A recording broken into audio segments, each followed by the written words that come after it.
રજાના પ્રકારો ગુજરાત રાજ્ય મુલકી સેવા રજા નિયમો 2002 તથા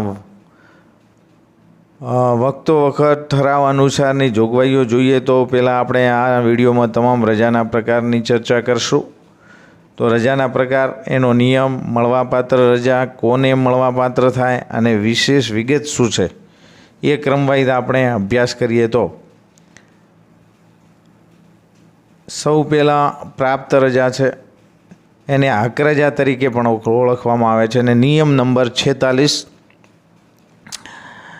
મળવાપાત્ર દિવસો જોઈએ તો 30 દિવસ પ્રતિ વર્ષે મળે છે પ્રાપ્ત રજા. કોને મળવાપાત્ર છે તો તમામ ખાતાના કર્મચારીઓ વેકેશન સિવાયના, એટલે કે જે નોન વેકેશનલ કર્મચારી છે એમને મળે છે, વેકેશનલ કર્મચારીઓને મળતી નથી. હવે આની આપણે વિશેષ જોગવાઈ જોઈએ તો વિશેષ વિગતમાં 1 જાન્યુઆરી અને 1 જુલાઈ અર્ધવાર્ષિક ગાળા માટે 15 + 15 એમ જમા આપવાની રહે છે. સમગ્ર નોકરી દરમિયાન 300 રજા એકઠી કરી શકાય છે. 300થી વધારે રજાની લેપ્સ થાય છે અને તેટલી જ 300 રજાનો રોકડમાં રૂપાંતર થઈ શકે છે. પછી આગળ જોઈએ તો માસિક એટલે મહિને માસિક 2.1/2 એટલે કે 2.5 લેખે જમા થાય છે. ઓછામાં ઓછી 7 દિવસ અને વધુમાં વધુ 120 દિવસ રજા ભોગવી શકાય છે. આખા વર્ષમાં 3 વાર રજા ભોગવી શકાય છે. મંજૂર કરનાર વિવેકાનુસાર રજા મંજૂર કરી શકે છે. શક્ય હોય ત્યાં સુધી આ પ્રાપ્ત રજા ભોગવતા અટકાવી શકાય નહીં. તો આ રીતે આપણે પ્રાપ્ત રજાની વાત જોઈ. હવે આપણે નિયમ 46(2) નિયમ 50(2) પ્રમાણે 30 દિવસના સમપ્રમાણમાં વેકેશન ખાતામાં વેકેશન દરમિયાન, હવે આ પ્રાપ્ત રજા વેકેશનલ કર્મચારીઓને પણ મળે છે, પણ કઈ રીતે? તો કે વેકેશન ખાતામાં વેકેશન દરમિયાન સરકારી કામગીરી જેવી કે ચૂંટણી છે, મતદાર યાદી છે, વસ્તી ગણતરી છે, આર્થિક મોજણી છે, તાલીમ છે, અન્ય કામગીરી કરનાર કર્મચારીઓને જે વેકેશનલ કર્મચારીઓ છે એમને પણ આ રજા 30 દિવસના સમપ્રમાણમાં મળે છે. એમની જે આ કામગીરી આપણે વાત કરી એ મુજબ મળે છે. અને વાર્ષિક 30 દિવસના સમપ્રમાણમાં સમગ્ર નોકરી દરમિયાન 300 રજા એકઠી કરી શકાય છે. 300થી વધારે રજા લેપ્સ થાય છે અને તેટલી જ 300 રજાનો રોકડમાં રૂપાંતર થઈ શકે છે. 300થી વધારે હોય તો 300થી ઉપરની રજા તમારે ભોગવવી પડે ને ન ભોગવો તો એ લેપ્સ થઈ જાય, મીન્સ કે એને જતી કરવી પડે છે. ઓછામાં ઓછી 7 અને વધુમાં વધુ 120 દિવસની રજા ભોગવી શકાય છે. આખા વર્ષમાં 3 વાર રજા ભોગવી શકાય છે. મંજૂર કરનાર વિવેક બુદ્ધિ અનુસાર રજા મંજૂર કરી શકે છે. એના પછી આપણે બીજી એક રજાની વાત કરીએ તો કે અર્ધપગારી રજા. અર્ધપગારી રજા છે એ નિયમ 57(1) મુજબ આખા વર્ષમાં 20 દિવસની રજા મળે, એટલે કે પ્રતિ વર્ષે 20 દિવસની રજા મળે. પ્રથમ 6 મહિના જાન્યુઆરીથી જૂન અને જુલાઈથી ડિસેમ્બર એમ 10 રજાઓ પહેલેથી એડવાન્સમાં રજા મંજૂર કરવામાં આવે છે, પહેલેથી જ કર્મચારીના ખાતામાં જમા થાય છે. તો આની આપણે ચર્ચા કરીએ. અર્ધપગારી રજા નિયમ 57(1) 20 દિવસ પ્રતિ વર્ષે, 1 વર્ષમાં 20 દિવસ જમા થાય. તમામ ખાતાના કર્મચારીઓને આ રજા મળવાપાત્ર છે. હવે એની વિશેષ નોંધ જોઈએ તો 1 જાન્યુઆરી અને 1 જુલાઈ અર્ધવાર્ષિક ગાળા માટે 10 + 10 એટલે 10+10 એમ જમા આપવાની રહે છે. અધવચ્ચે નિમણૂક, રાજીનામું, નિવૃત્તિ પામનારને 5/3 5/3 લેખે અર્ધવાર્ષિક ગાળામાં નજીકના પૂર્ણ દિવસમાં જમા કરવાની રહે છે. એટલે કે દાખલા કે 5.3 આવ્યું તો કે 3 છે 5થી ઓછા છે, 0.5 કે તેથી ઉપર હોય તો એક દિવસ ગણી લેવાનો, 0થી 5થી ઓછા હોય તો એને દિવસ જતો કરવો પડે છે, રજા જતી કરવી પડે છે. એટલે કહે છે કે વાર્ષિક ગાળામાં નજીકના પૂર્ણ દિવસમાં, એટલે કે અડધી રજા કે પોઈન્ટમાં રજા મંજૂર ન થાય. તો એ રીતે છે. અંગત કારણોસર રજા ભોગવી શકાય છે. કોઈ એવા કારણો છે અંગત તો એ દરમિયાન આ રજા ભોગવી શકાય. અડધા પગારના દરે પગાર મળવાપાત્ર છે. પગાર અને મોંઘવારી સિવાયના ભથ્થાઓ નિયમ અનુસાર પૂર્ણ મળે. પગાર અને મોંઘવારી ભથ્થું છે એ ન મળે, બીજું બધું પૂર્ણ ભથ્થું મળશે. અને સમગ્ર નોકરી દરમિયાન ગમે તેટલી રજા એકઠી કરી શકાય. 300 દિવસની રજાનું રોકડમાં રૂપાંતર થઈ શકે છે. અર્ધ પગારી રજા હોય તો પણ 300 દિવસની રજાનું આપણે રોકડમાં રૂપાંતર આપી શકીએ છીએ. તો મિત્રો, આ વાત આપણે અર્ધ પગારી રજાની વાત કરીએ. હવે આપણે 2 પ્રકારની રજાની ચર્ચા કરી. હવે આપણે ત્રીજો પ્રકાર છે એ રૂપાંતરિત રજા છે.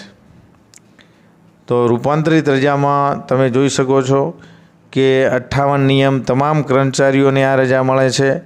અને એની વિશેષ નોંધ આપણે જોઈ લઈએ તો રૂપાંતરિત રજા નિયમ 58 તમામ કર્મચારીઓને મળે. હવે આપણે એની ચર્ચા ડિટેલમાં જોઈએ તો કર્મચારીના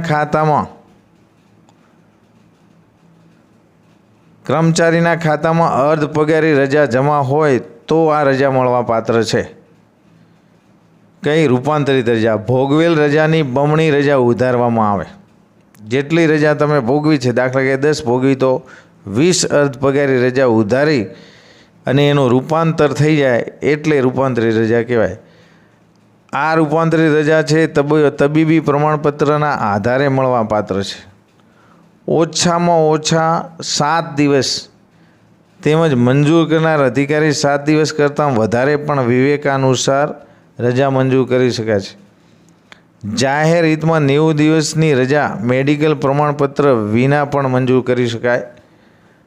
કુટુંબના સભ્યોની માંદગી સબબ મેડિકલ પ્રમાણપત્ર આપી રજા ભોગવી શકાય. તમારા કુટુંબનો કોઈ સભ્ય બીમાર છે તો પણ તમે આ રજા ભોગવી શકો છો. સમગ્ર નોકરી દરમિયાન 240 દિવસની રજા મળવાપાત્ર છે. રજાનો પ્રકાર પ્રાપ્ત રજાના દરે પગાર મળવાપાત્ર થાય છે. તો આ આપણે વાત કરી રૂપાંતરિત રજાની. રજાનો નિયમ નંબર 3. હવે આપણે નિયમ નંબર 4 જોઈએ તો પ્રસૂતિની રજા. પ્રસૂતિની રજાનો નિયમનો ક્રમાંક છે 69. 180 દિવસ રજા મળે છે. તમામ ખાતાના સ્ત્રી કર્મચારીઓને કરાર આધારિત ફિક્સ પગાર સહિતના સ્ત્રી કર્મચારીના રજા અરજી કરે તારીખથી અથવા તો પ્રસૂતિની તારીખ 2માંથી જે વહેલું હોય તે તારીખથી રજા શરૂ થયેલી ગણાય. જે સ્ત્રી કર્મચારીને 2 કરતાં વધુ જીવિત હયાત બાળક ન હોય, એટલે કે 2 બાળક ન હોવા જોઈએ તેમને આ રજા મળે છે. સળંગ નોકરી 1 વર્ષથી વધુ અને 2 વર્ષથી ઓછી નોકરી હોય તો 180 દિવસની અર્ધ પગારી રજાના દરે પગાર મળવા પાત્ર છે. પરંતુ આમાં ફેરફાર છે મિત્રો. હવે તો કોઈ પણ સ્ત્રી કર્મચારી 1 દિવસ નોકરી કરે, જે દિવસે લાગ્યા એ દિવસે નોકરી કરે, એ દિવસથી પણ એને 180 દિવસની રજા મળવા પાત્ર છે. આ નિયમો બદલાવ છે. આમાં કોઈ વર્ષની ગણતરી નથી. બીજું મહત્ત્વની વાત એ છે કે 2થી વધારે જીવિત બાળકો ન હોવા જોઈએ. 180 દિવસ મંજૂર કરી શકાય. કોઈ પણ વિદ્યા સહાયક હોય તો પણ એમને પૂરા પગારની રજા હવે આ મળે છે. આ રજા હિસાબમાં ઉધારવામાં આવતી નથી. પ્રસૂતિ રજા સાથે 60 દિવસની મેડિકલ પ્રમાણપત્ર વિના અન્ય રજા પણ ભોગવી શકાય છે. આ મહત્ત્વનું છે. હવે આપણે બીજી વાત કરીએ તો પ્રસૂતિ રજા બાદ પિતૃત્વની રજા નિયમ 70 15 દિવસની મળે છે. તમામ ખાતાના પુરુષ કર્મચારીઓને કરાર આધારિત ફિક્સ પગારદાર અને એપ્રેન્ટિસ સહિતને મળે છે. 2 કરતાં ઓછા જીવિત બાળકો ધરાવતા પુરુષ કર્મચારીને 180 દિવસની પ્રસૂતિ રજા દરમિયાન ભોગવી શકાય. આ રજા હિસાબમાં ઉધારવામાં આવશે નહીં. અન્ય પ્રકારની રજા સાથે જોડી શકાશે. આ રજા પૂરો પગાર મળવાપાત્ર છે. સામાન્ય રીતે આ રજા કોઈ સંજોગોમાં નકારવામાં આવે નહીં. તો આપણે નિયમ એના પછી આપણે વાત કરીએ તો બિનજમા રજા નિયમ 59. 360 રજા સમગ્ર નોકરી દરમિયાન ભોગવી શકાય. કાયમી કર્મચારીને મળે છે. 360 સમગ્ર નોકરી દરમિયાન મર્યાદામાં મળે છે. એકી સાથે 90 દિવસથી વધુ ન જોઈએ. આગામી સમયવિધિમાં જે અર્ધ પગારી રજા પ્રાપ્ત રજા કરશે તેની સાથે તે જમા હિસાબમાં બિનજમા રજા ઉધારવામાં આવશે. ફરીથી આગામી સમય અવધિમાં જે અર્ધ પગારી રજા પ્રાપ્ત કરશે તેની રજા સામે તે રજાના હિસાબમાં બિનજમા રજા ઉધારવામાં આવશે. એટલે કે મિત્રો, બિનજમા રજા એવી કે તમારી પાસે રજા નથી અને તમારે જોઈએ કોઈ પણ પ્રકારની રજા નથી, પ્રાપ્ત રજા નથી, અર્ધ પગારી રજા નથી કે બીજી અન્ય કોઈ રજા નથી, તો રૂપાંતરિત તો તમે શું કરશો? તો તમે એ શરતે રજા લઈ શકો કે ભવિષ્યમાં હું રજા પરથી આવ્યા પછી જે નોકરી કરીશ અને એ સમયગાળા દરમિયાન મને જે રજા મળશે એ રજા હું જમા કરાવીશ. એને કહેવાય બિનજમા રજા. હિસાબમાં બિનજમા રજા ઉધારવામાં આવે છે. અને એ કયા પ્રકારની? અર્ધ પગારી રજા, એટલે કે અડધા પગાર મળવાની શરતની રજાઓ. તબીબી પ્રમાણપત્ર સિવાય 180 દિવસ સુધી મળીને કુલ 180 દિવસ સુધીની બધી મળીને રજા મંજૂર કરી શકાશે. હવે આપણે આગળ જઈએ તો હોસ્પિટલ રજા. હોસ્પિટલ રજા 74 નિયમ અનુસાર 90 દિવસની મળે વર્ગ 4ના કર્મચારીને. એમાં નશાબંધી અને આબકારી કર્મચારી, હેડ કોન્સ્ટેબલના નીચેના દરજાના કર્મચારીઓને, જંગમ ખાતાના કારકુન સિવાયના કર્મચારીઓને આ રજા મળે છે. 90 દિવસની મળે છે. નિયમ 74 પ્રમાણે મળે છે. અકસ્માત કે માંદગીના જોખમ સાથે સંકળાયેલ સીધી જ રીતે ફરજ અદા કરતા હોય તેની આ રજા મળે છે. જોખમી નોકરી કરતા હોય અધિકૃત તબીબી પ્રમાણપત્રને આધારે મળે છે. પ્રાપ્ત અર્ધ પગારી રજા પ્રાપ્ત રજા કે અર્ધ પગારી રજા જેટલો પગાર મળવાપાત્ર રહેશે. અન્ય પ્રકારની રજા સાથે આ રજા જોડી શકાશે, પરંતુ 28 માસથી વધુ હોવી જોઈએ નહીં. એના પછી આપણે વાત કરીએ અસાધારણ રજા, એટલે કે એને આપણે કપાત પગારી રજા પણ જેને કહીએ છીએ. નિયમ 36 માસની મળે, એટલે કે 12, 13, 36 3 વર્ષ, પણ રજા હંમેશા માસમાં ગણવામાં આવે છે, મહિનામાં. એટલે 36 માસની તમામ ખાતાના કર્મચારીઓને મળે. જ્યારે કોઈ પણ પ્રકારની રજા જમા ન હોય ત્યારે મળવાપાત્ર થાય છે. બીજા પ્રકારની રજા જમા મળવાપાત્ર હોવા છતાં કર્મચારી લેખિત અરજી કરે ત્યારે આ રજા મંજૂર કરી શકાય. બીજી પ્રાપ્ત રજા હોય, અર્ધ પગારી રજા હોય તો પણ જો અરજી કરી અને આવી રજાની માગણી કરે તો કર્મચારીને આ રજા આપી શકાય છે. સમગ્ર નોકરીમાં માત્ર માસ 36થી વધુ નહીં, એટલે કે 36 મહિનાથી વધે નહીં એટલી અસાધારણ રજા મંજૂર કરી શકાશે.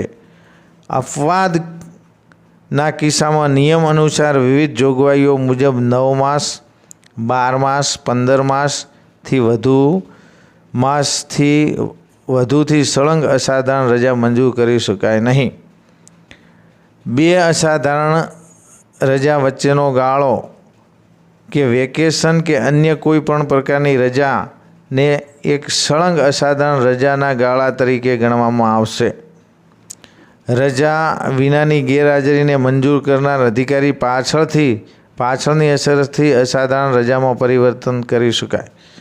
કોઈ કર્મચારી રજા પર ગયા છે, રજા પૂરી થાય છતાં પણ હાજર થતા નથી અને બિનઅધિકૃત રીતે ગેરહાજર રહે છે, પણ કોઈ એવું લાગે કે ગેરહાજરીનું યોગ્ય કારણ હતું તો આવી ગેરહાજરીને ગેરહાજરી ન ગણતા અસાધારણ રજામાં પરિવર્તિત કરી શકાય. આ રજા દરમિયાન પગાર અને મોંઘવારી સિવાયના અન્ય ભથ્થાઓ નિયમ અનુસાર મળે છે. હવે આપણે વાત કરીએ તો ક્ષય, કેન્સર અને કુષ્ઠરોગની રજા નિયમ 76 તમામ કર્મચારીઓને મળે છે. આરોગ્ય અને પરિવાર કલ્યાણ વિભાગ દ્વારા નિયત કરાયેલ વખત સુધારેલ સવલતો મુજબ મળે છે. એના પછી આપણે વાત કરીએ રજાના નિયમ 10ની તો 10મા પ્રકારની તો કસુવાળો રજા કે ગર્ભપાતની રજા. નિયમ 71 45 દિવસની તમામ સ્ત્રી કર્મચારીઓને મળે છે. 2 કે વધુ બાળકો ન હોય તે સ્ત્રી કર્મચારીઓને આ રજા મળે છે. કસુવાવડ ગર્ભપાત સમગ્ર નોકરી દરમિયાન 45 દિવસ કરતાં વધુ નહીં તેટલી પ્રસૂતિ રજાના હકદાર ગણાશે. કયા કિસ્સામાં કસુવાવડ થઈ હોય તો કે ગર્ભપાત થયો હોય તો. 2 કે વધુ જીવિત બાળકો હોય તે સ્ત્રી કર્મચારીને ગર્ભપાતની પ્રસૂતિ રજા મળી શકે નહીં. ઓછામાં ઓછો એક બાળક હોવું જોઈએ. એક જ બાળક હોય અથવા તો બાળક ન હોય અને અરજીના સમર્થનમાં તબીબી પ્રમાણપત્ર સામેલ કરેલ હોય તો ગર્ભપાતના કિસ્સા માટે 7 કામકાજના દિવસો કરતાં વધુ નહીં તેટલી પ્રસૂતિ રજા મંજૂર કરી શકાય. આ રજા મહિલા કર્મચારીના રજાના હિસાબમાં ઉધારવામાં આવશે નહીં. ગર્ભપાતના કિસ્સામાં પ્રસૂતિ રજા 5 વર્ષમાં ફક્ત એક જ વાર મંજૂર થાય. તો આ રીતે આપણે જોયું તો કે કસુવાવડ અને ગર્ભપાતની વાત થઈ. સમગ્ર નોકરી દરમિયાન 45 દિવસથી વધુ નહીં તેટલી રજૂ કરી શકાય. 2 બાળક હોય તો ન મળે, 1 બાળક હોવું જોઈએ. તબીબી પ્રમાણપત્રના આધારે મળે છે અને સમગ્ર નોકરી એટલે કે 5 વર્ષમાં ફક્ત એક વાર આવી રજા મળે છે. નિયમ 71 45 દિવસ તમામ સ્ત્રી કર્મચારીને આ રજા મળે છે. તો આપણે અહીંયા મિત્રો 10 પ્રકારની રજાનો અભ્યાસ કર્યો. થેન્ક યુ, આભાર.